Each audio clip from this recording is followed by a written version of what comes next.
Hello family, friends, YouTubers, it's me, Leonard Ulrich, coming to you again with a little bit more than your standard project update. It's been about a month since I posted a video, and for good reason.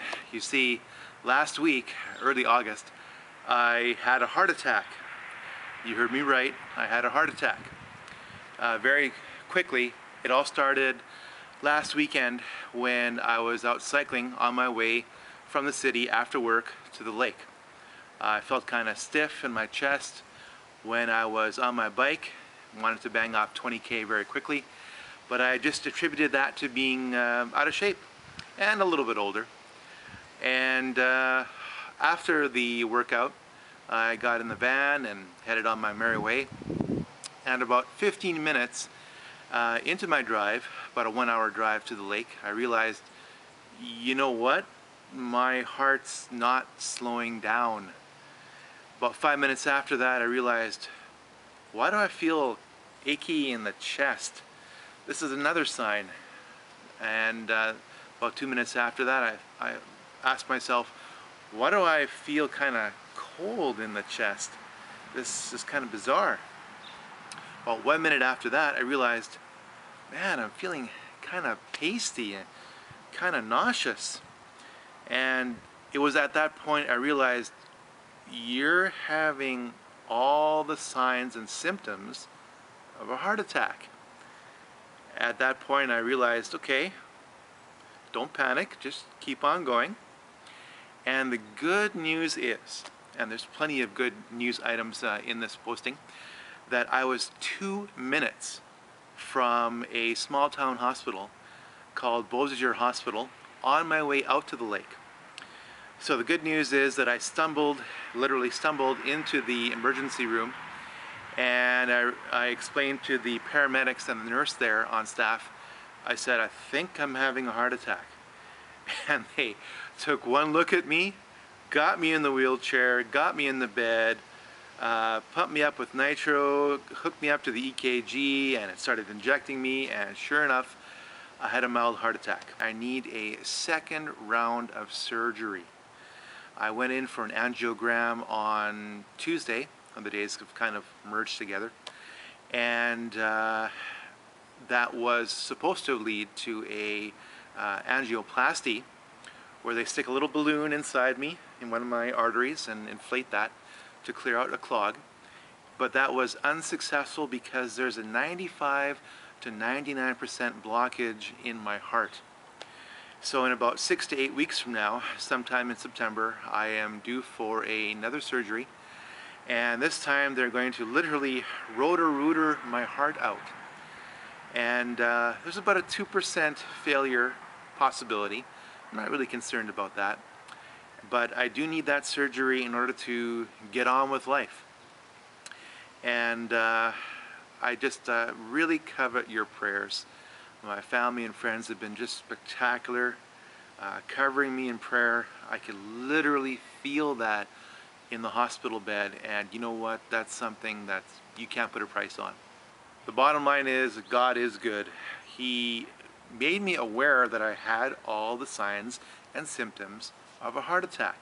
I was aware enough, with it enough, to get myself into the hospital, as opposed to just sucking it up in the typical male fashion, keep on driving out to the cabin where I was supposedly, allegedly, going to have a good time. Well, that would have been quite different, wouldn't it? As far as a project update is concerned, I'm pleased to report that about 1 hour before my heart attack experience, I completed the recording and editing of the movie script narration. And again, another example of divine timing. I'm now ready to start building the movie, which is exciting for me because it's been about 2 years from the inception of this movie to this point where I can actually start the editing process, and I'm really excited about that. Again, in my last YouTube post, I explained that I thought I would get the movie done by September 11th, 2010, but obviously things are going to have to be delayed. A number of family and friends in my former email list and now my present YouTube list have asked me via email, how do I subscribe? I thought I followed your directions and it didn't quite work. Here's how you subscribe.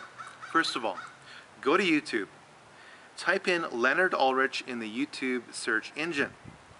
Then click on Leonard Ulrich in blue. This will get you to a new screen, and that is my YouTube channel. While you're in the Leonard Ulrich YouTube channel, please click on the See All button. That'll let you see all the videos I've posted, which is 7 so far, including this video. If you like what you see, here's how to subscribe. Click on the golden subscribe button. That will bring up a new window, and you need to set up an account because you probably don't already have one. Once you're in the create an account window, you can decide on your own username.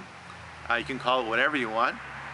You can give yourself whatever icon you want, whether it's just a shadow person or an actual photograph of yourself. That's your choice. I won't know who you are, so relax, I will not spam you. It's quite alright. As soon as you've created your own YouTube account, then go back to my channel and hit the golden subscribe button, and voila, you are now subscribed to whatever videos I post. If I had to give this video a title, it would be Warning Signs. If I look around, all I see is signs of impending war and impending financial collapse. And I'm begging you, I'm imploring you, please recognize the signs and prepare. Here are some of the signs. Banks repossessed 270,000 U.S. homes during the second quarter of 2010, which was a new all-time record. Here's another sign. 43% of Americans have less than $10,000 saved for retirement. In other words, most Americans are living hand to mouth. Here's my point for this video. The Western world is about to get a very rude wake-up call. Here's what I mean. About every 75 years, Western society goes through a mega cycle. Let's go back to the 1770s in America. America was rife for revolution because of the impressive taxes imposed upon it by Britain. Things like the tax on tea, the Stamp Act. Imagine paying taxes on paper. Every piece of paper had to be stamped by the British hierarchy in order to have the approved paper in your household. That led to financial hardship, which of course led to war, the American Revolution. Let's fast forward about 75 years. 1850s, 1860s America, the U.S. Civil War.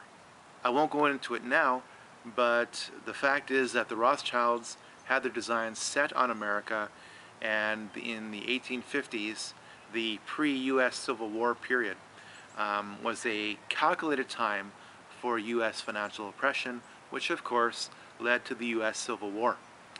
Let's fast forward the clock again 75 years to the 1930s. Again, you have a Great Depression created by the central bankers who have won the right to create money out of thin air. They create the paper which you work for. It costs them nothing, it costs you everything. Please understand that. And whenever the system gets out of control, what happens? War eventually breaks out. The only time, or the only way that America got out of the Great Depression of the 1930s, it was through war production when it got sucked into World War II, of course, in the 1940s. Fast forward the clock 75 years. From, let's say, 1930, 2005, or thereabouts, now we start to see all the warning signs of another depression cycle followed by a war. The powers that be, meaning the people behind the central banks of the world, especially the central banks of the United States, are just itching for war with Iran, with Central America, you name it, they're engineering it. Correction, they've already engineered it. They're simply sucking all the money out of the system right now. And the average person, especially the average Christian, doesn't recognize this. It is best that you prepare now. Recognize the signs of the impending crisis. I'm very thankful to God and I recognize the signs of an impending physical crisis. Please recognize the signs of the impending financial/war crisis which we are just entering into. Here's how you prepare. You probably spend several $1,000s a year on various forms of insurance for your house, for your car, for your boat, for your cabin, for this, that, and whatever. But how many dollars a year do you set aside for food insurance, for emergency supplies, for alternative forms of currency like gold and silver? Probably none. Why would you do that? Why would you be so vulnerable? Think about it. All I'm asking you to do is what your grandparents or elderly parents really grew up learning, which is how to survive in a time of crisis. Go on the internet, find several key lists of what to prepare for in times of crisis, and do so in a prudent fashion, not in a paranoid fashion. Here's the good news. More and more people are waking up. More and more of my fellow Christians are questioning the past 200 years of warfare. They're questioning how the very notion of what we call money is created and how it is hung around our necks like chains. And we are asking questions like, what do we as Christians do about it? So in conclusion, please heed the warning signs, dare to prepare, do so in a prudent fashion, not a paranoid fashion. The world's not going to end tomorrow or next year, not with 2012. And please, look unto Jesus, the author and finisher of our faith. I'm very thankful that I heeded the warning signs. Thank you for your prayers. Talk to you very soon, and God bless.